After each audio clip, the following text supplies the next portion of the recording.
If you knew that tomorrow would be your last day on earth, what would you do? Jesus knew. He knew the cross was just hours away. And the only thing he did, he set a table. He gave a meal that speaks louder than any inscription carved in stone. A symbol, a system, a covenant. He established a sacred act of remembrance to proclaim his death until he comes again. He introduced a practice of self-examination before we break the bread. He created a unity among believers across time and space through the table. He gave us the cup of mercy. He gave us the bread of sacrifice. He gave us himself. And he gave us a final breathtaking example of what it means to be a servant. On the final night of his earthly life, the King of Heaven took bread, filled a cup, and knelt with a towel around his waist. This is not just a story of bread and wine. This is the Last Supper.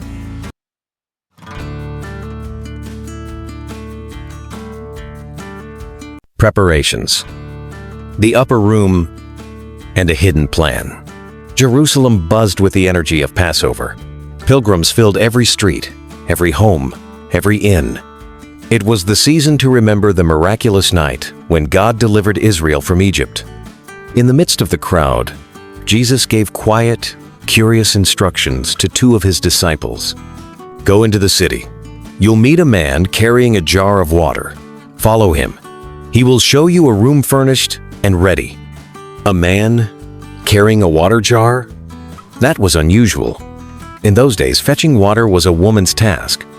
This man would stand out like a whisper in a storm. But they found him, just as Jesus said. He led them to a large upper room furnished, prepared. A room ready, not just for a meal, but for a moment that would change history. Heaven had orchestrated every detail, and soon, above the noise of the city below, this sacred space would echo with eternity's greatest truths. A cultural custom, the significance of washing feet. The roads of Israel were dusty, worn by the feet of travelers. Sandals exposed the skin to grime, sweat, and the residue of every journey. So it was customary for the lowest servant in the household to wash the feet of guests before they reclined at the table. But that night, there was no servant. As the disciples argued about who was the greatest, Jesus rose from his place. He removed his outer robe. He wrapped a towel around his waist. He poured water into a basin and began to wash their feet, one by one, even the feet of Judas, who would soon betray him. Peter, stunned, protested, "Lord, are you really going to wash my feet?" Jesus answered gently, "You don't understand now, but later you will." This act wasn't about hygiene. It was about humility. It wasn't just cultural. It was spiritual. Jesus, the Master, stooped like a servant. And in doing so, he turned a social norm into a holy lesson. Now that I, your Lord and teacher, have washed your feet, you also should wash one another's feet. John 13, verse 14. In that moment, Jesus redefined greatness, not with a sword, but with a towel. Before breaking bread and lifting the cup, he cleansed them. Because before we come to the Lord's table, our hearts must be washed. Old Covenant, Passover. The Passover meal was sacred, God's command to Israel as they fled Egyptian bondage. Each item was rich with meaning. Bitter herbs recalled the sting of slavery. Unleavened bread signified haste and purity. The Passover lamb, slain, was a symbol of deliverance, its blood on the doorposts sparing them from judgment. Passover was a celebration of freedom, a physical rescue, and a promise of something greater. New Covenant, communion. At the Last Supper, Jesus took that ancient tradition and fulfilled it. He gave it new meaning, eternal meaning. He took the bread, blessed it, and broke it. "This is my body, broken for you. Take and eat." Luke 22, verse 19. Then he took the cup. "This is my blood, the blood of the new covenant poured out for many for the forgiveness of sins. Do this in remembrance of me." Luke 22, verse 20. The unleavened bread, once just a symbol of haste, now spoke of his sinless body. The wine, once a token of joy, became the sign of sacrifice. The Lamb of God was about to shed his blood, not for one nation, but for the world. The meal, bread broken, blood poured. As he broke the bread and passed the cup, Jesus wasn't just sharing a meal. He was establishing a covenant, one not based on ritual, but on relationship. The old was passing away.